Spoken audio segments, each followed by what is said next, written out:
And we're going to go to our guests right now in Washington as we do that. Faisal Gill, an attorney and former senior policy director with the Department of Homeland Security, and Assam Ghafoor, the civil rights attorney who's represented clients in terrorism-related cases, previously sued the government for warrantless wiretapping, among the 5 prominent Muslim Americans who had their email addresses monitored by the NSA. Faisal Gill, let's turn to you first.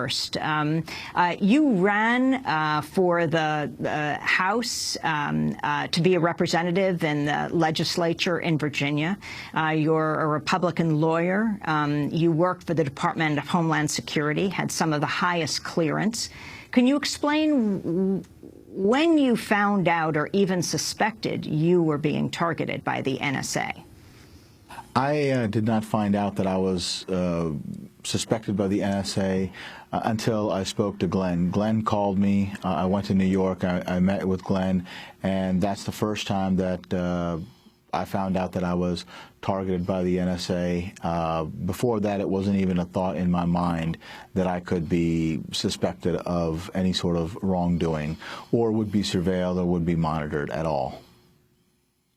And, well, of course, the government has often said that this surveillance is limited and that if you have nothing to hide, you have nothing to worry about. What's your response to that? Well, if that's the criteria that we're going to use, then we just need to throw out the entire Fourth Amendment.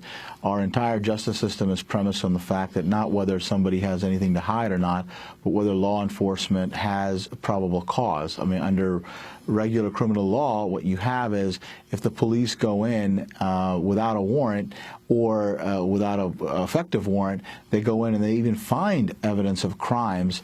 Those evidence are thrown out, even if they find evidence of a crime, because in under our Constitution, the right to privacy exists. Under our Constitution, the question, again, is not whether you have something to hide or not, but whether law enforcement has a reasonable expectation or reasonable suspicion to believe that you've committed a crime. So I think that saying that is just ridiculous. Faisal Gill, talk about your work experience. I mean, this monitoring started under the Bush administration. You were working for George W. Bush. Yeah, I mean, I was working for President Bush, worked at the Department of Homeland Security. I was not involved in monitoring, so I, was never involved in any sort of FISA warrants or anything of that sort, so I would not know that. I understand after 9/11, I understand that there is a need for surveillance and the program needs to expand, and I also understand that there will be times where you might have a reasonable suspicion for someone that you might have to suspect maybe committed a crime or maybe is involved in terrorist activities, that after you monitor them, you find out that, okay, no, they're not involved in any of those activities. But there still has to be some start. There still has to be some suspicion. There still has to be some activity that would lead someone to believe that, okay, this person is involved. There is nothing in my background that would lead anybody to believe that. I have never had any connection with any terrorist groups, never been involved. I've passed polygraphs stating such. So that's what's more troubling to me, is that there is no reasonable suspicion or probable cause to suspect me of any of these activities. We have Glenn Greenwald back with us, on the line with us from Rio de Janeiro, Brazil. So, Glenn, start again by talking about how you found out this information.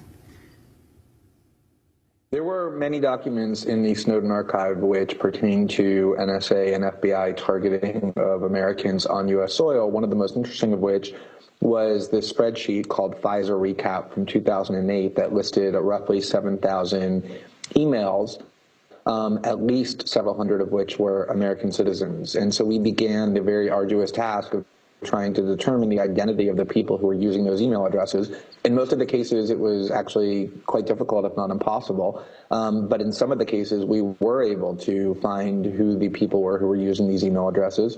And we had maybe 20 or so Americans that we thought we should report on, and we narrowed it down to 5 based on a variety of factors, including who was willing to be identified publicly as a surveillance target. A lot of people were very afraid of this stigma that it would have for them on their careers or their reputation forever, and didn't want to be named. And so that was one big factor. And another one was making sure that we were reporting on people who clearly led very law-abiding, exemplary lives, as the 5 people here did. And once we were able to determine their identities and they were willing to go on the record, we began the process of reporting about how they were spied on and what possible rationale the government might have had. And what we found was that the only thing they really had in common is that they're all politically active American Muslims who, in some form or another, have expressed criticism of the U.S. government or just been politically active in their communities and in the nation. And that seems to be sufficient within the intelligence community to render these people suspicious.